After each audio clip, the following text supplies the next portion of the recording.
the book in itself kind of tells you something about what C.S. Lewis himself believed about how like to teach kids and adults alike, just like this moral education basically, because he plants you in a story and he connects you with these choices and these virtues, and he connects you with your spirit and with the spiritual world, and he puts something in there like a lion like Aslan, who's like clearly Jesus, you know, and has like real like talking interactions with him, and you're like, this is what it's like to talk to Jesus.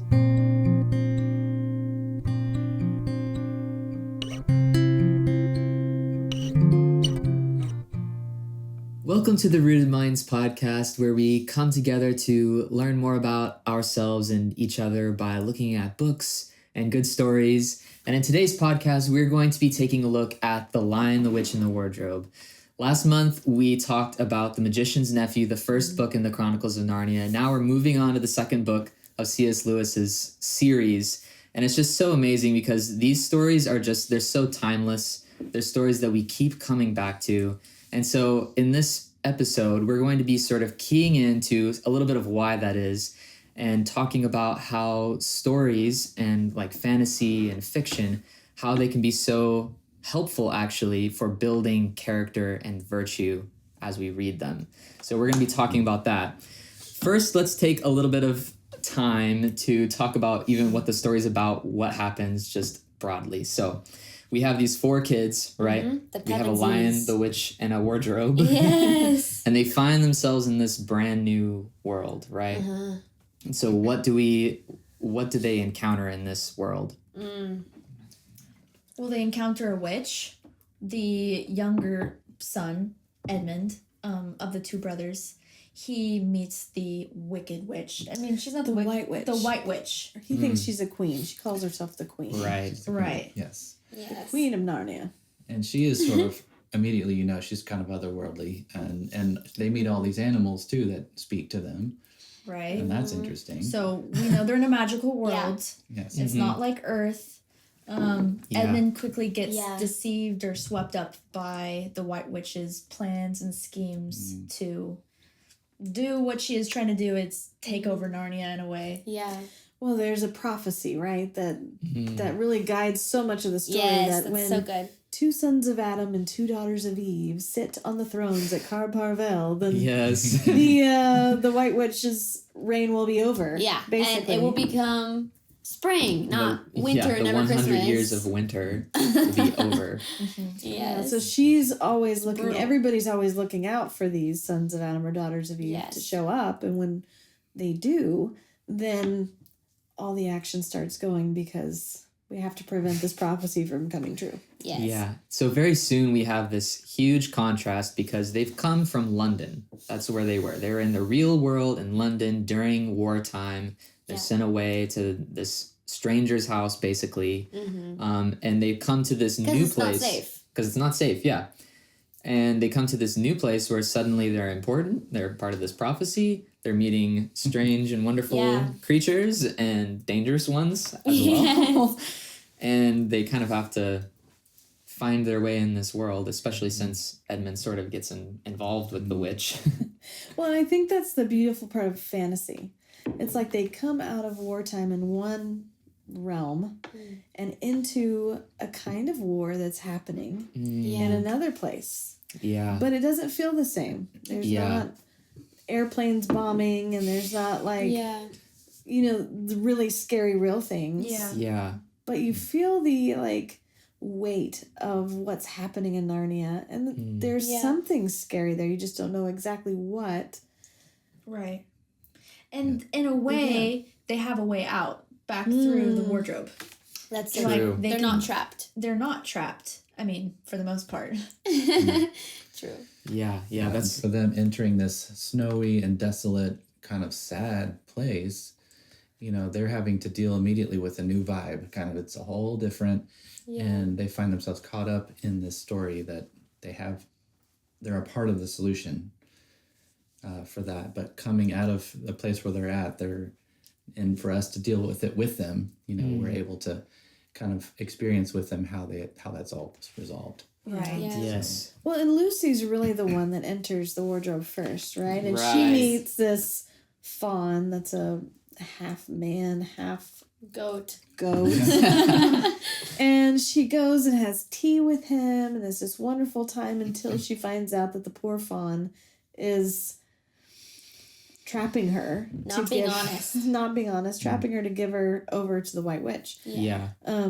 And he feels horrible about it because he's just acting out of this desperate place that he's in. Right. And so when all of the kids return and find out that Mr. Tumnus, who let Lucy go Yeah. out of the kindness of his heart, because that's truly Who he is. what it's like him to be. Yeah. Yeah. His place has been ransacked and he's been taken. Yeah. And there's this injustice that propels them to Yes. they can't not. Lucy is driven by, but Mr. Tumnus. Right. Yeah. It's themes like that, injustice, that it makes it easier to address and face and deal with in a fantasy, story like this, because it's harder when you're dealing with some real in your face stuff in the real world.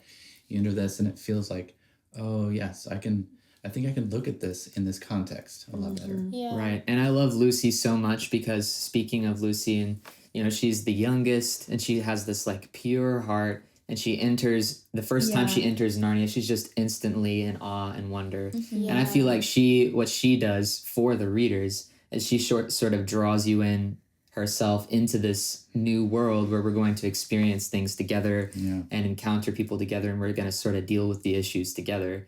And so she sort of, as a kid who's just so imaginative, she calls on you to sort of engage your own imagination and say, okay, how are we going to deal with this? How are we going to interact with this new creature, Tumnus? Or we're going to treat him kindly. He's, Honor, respect. Yeah. And then whenever his place is ransacked, we're going to go save our friend. That's what we're going to do. Yeah.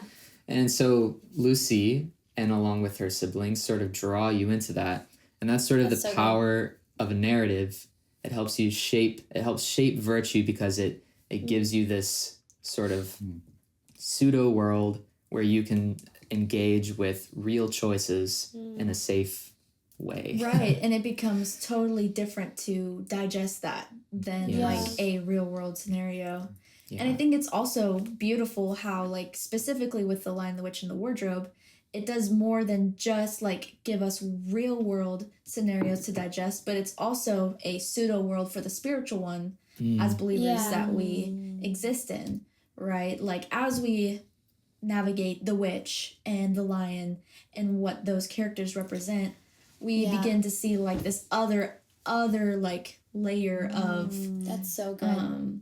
like this virtue, this real virtue and truth that impacts our real lives, but it's not like really directly saying. Yeah, and like mirroring like through looking at Aslan, we can understand God better, because like C.S. Lewis, based Aslan off of God. Aslan is a God figure, and then the White Witch is like a Satan figure. Like that is genuinely like the contrast of who they are. And I think anyone who's read The Lion, the Witch, and the Wardrobe can say that they've been like impacted by that narrative. Yeah.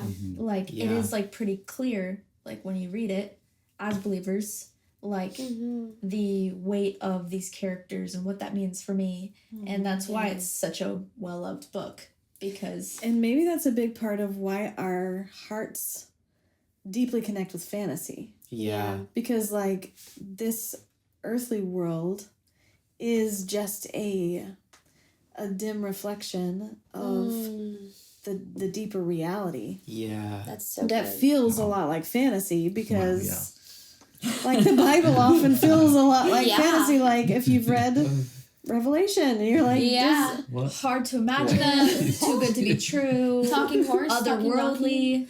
Yeah. there is a talking donkey. There's a talking donkey in the Bible. Aren't there locusts with the face of men? Oh. I'm sorry, what does that look like?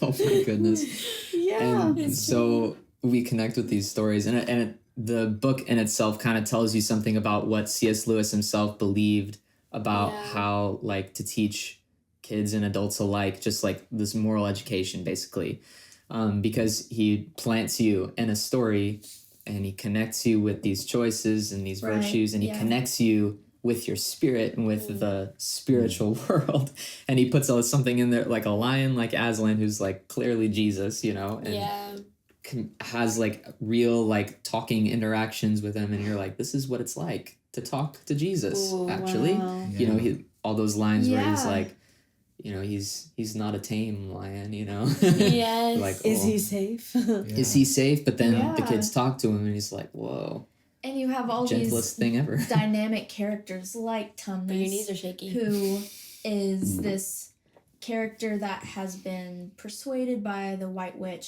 to be Yeah. something that he's not. Yeah. But then has this character development, you know, that is so real.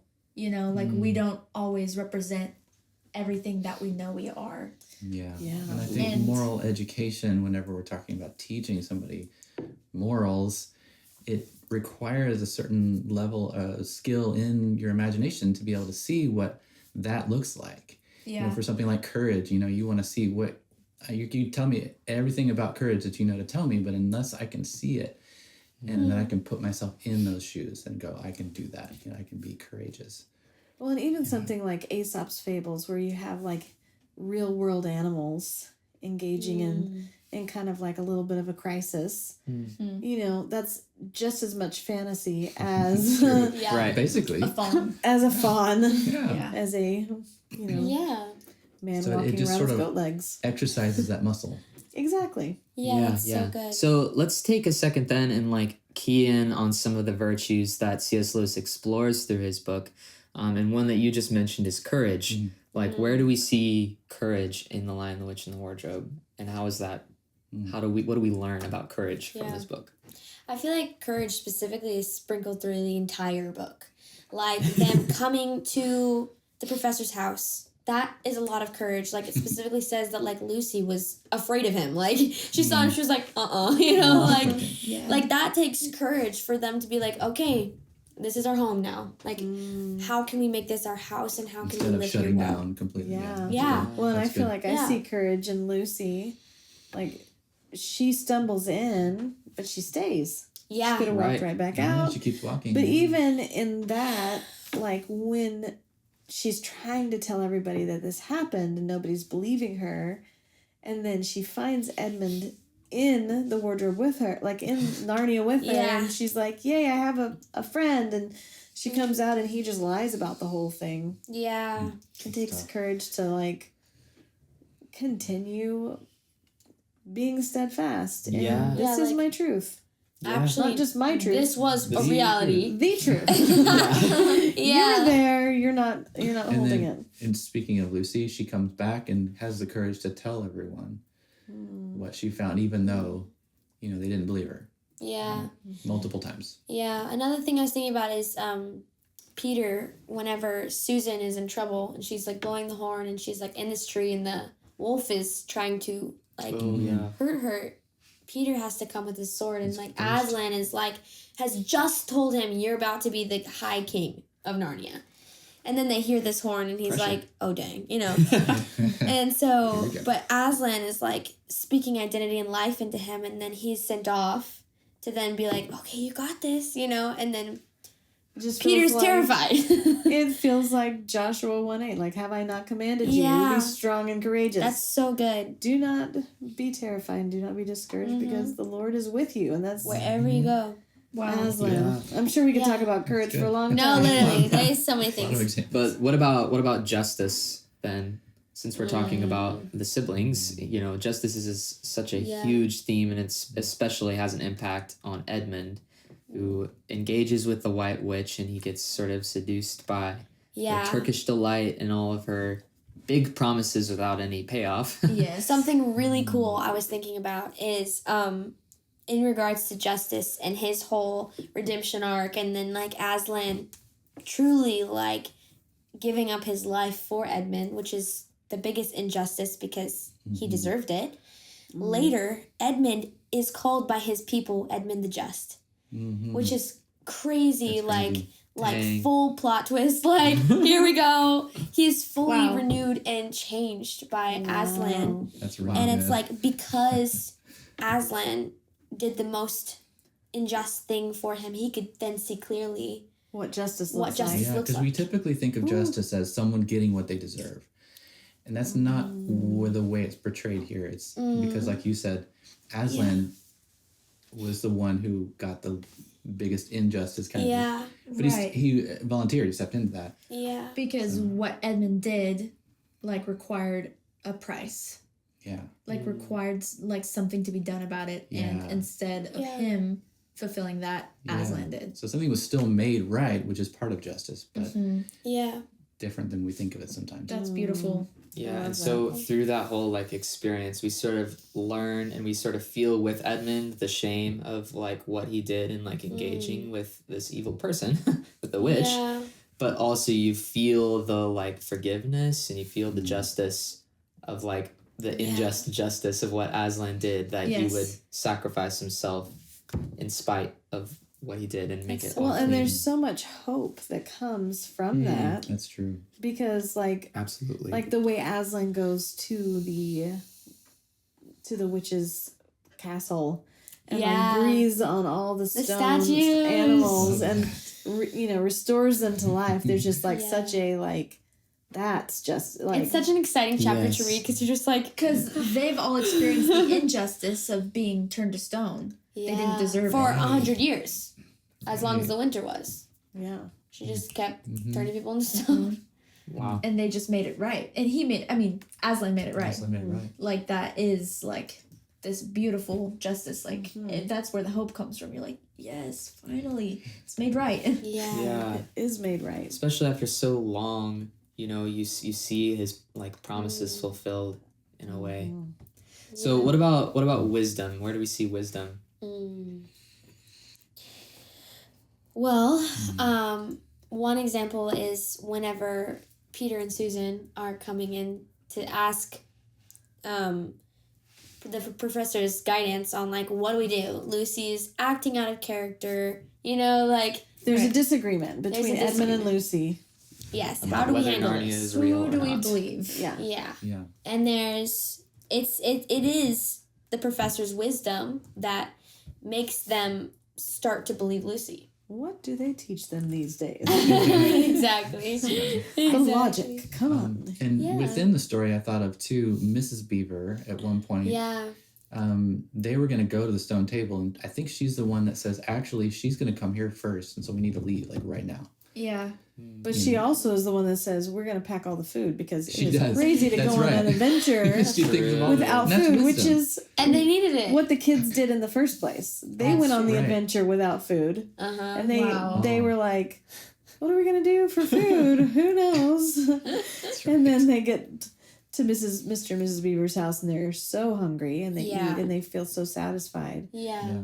But interestingly, also, like that's the thing that tempted Edmund was his hunger. Wow. Whoa. If he had gone on this adventure with food, he may not have wanted. He may He not was have been full. willing to betray his whole family in order to. For something Good. to So eat. Lewis presents contrasts to Yeah. all of these Oh, that's moral so things. good. Yeah. And we start to see almost like a different kind of wisdom than we would expect. Like for instance with Professor Kirk and how he says, no, don't doubt if it feels too big and too magical. Like why are you doubting that? Like Yeah. actually believe in that. And so you're Yeah. like, oh. Yeah. They're like, I didn't expect that wisdom. that's not the wisdom I Yeah. thought you'd say. And so sometimes Yeah. wisdom surprises us, and that's something you can kind of learn through putting yourself in Peter and Susan's shoes or Uh-huh. saying Yeah. we need food for the road, like So good. I Yeah. think also, like, if you consider, like, Aslan and every word that he says being wisdom, even if it's confusing, even if Yes. it's shocking, even if it feels backwards, like, why would he give up his life for Edmund? They all sort of contain this bigger picture. Exactly. The words say. And I think about when in the Bible it says that the wisdom of the cross is foolish to men. Yeah. Like, wisdom of God can seem like foolishness. And so, like, even like we just explained it with the justice theme and Aslan sacrificing himself for Edmund, like in a way, Yeah. somehow that is also wise. And it's funny because after he makes the deal with her, she's like, "You fool." Yeah, Wow. You know? she calls him a fool She I does. forgot about that. because And it- the celebration of that Yeah. that Ritual. event, that ritual, Oh is so much of a mocking him. Yeah. Goodness. Wow, which just Yeah. makes you think again of what Jesus went through, Yeah. and the walking in wisdom when no one else around you is. That's And so speaking good. of wisdom, Aslan, when he's about to go to the table, he says, there's a deeper magic that the witch doesn't even know about, that if someone who's innocent goes and lays down their life for another, then even death gets overturned. Yeah. So he knew something So that she didn't. that's a type of wisdom Yeah. that goes pretty deep. Yeah. So- absolutely. As we've just been sort of discussing, like, there really is such like a lasting impact to these stories. Like, it's something that you can continue talking about long after you've just like read it for the Yeah. first time. Mhm. And it's something that really sticks with you because it almost feels like a memory in a way, because That's good. you were there with the Pevensies, Yeah, you're immersed into this story. Yeah, and so it's just something that allows you to sort of experience that deeper magic that Aslan talks about, and Yeah. it hits your spirit and stays there, right? So anyway, we've been talking so much about The Lion, the Witch, and the Wardrobe. We have some deeper dives that we're going to be going into. Audrey has really done some good work looking into specific characters and thinking about identity. So if you'd like to, we're going to be putting those on Rooted Minds. And so we'd love for you to join us for that. But thank you for joining us for today's podcast, and we'll see you for the next one. Thank you again for joining us today on the Rooted Minds podcast. If you enjoyed today's discussion, our 5 deep dive episodes exploring the Pevensey children and the White Witch are now available to all members of our learning community. Until next time, may you find joy, grace, and peace in the pages you turn.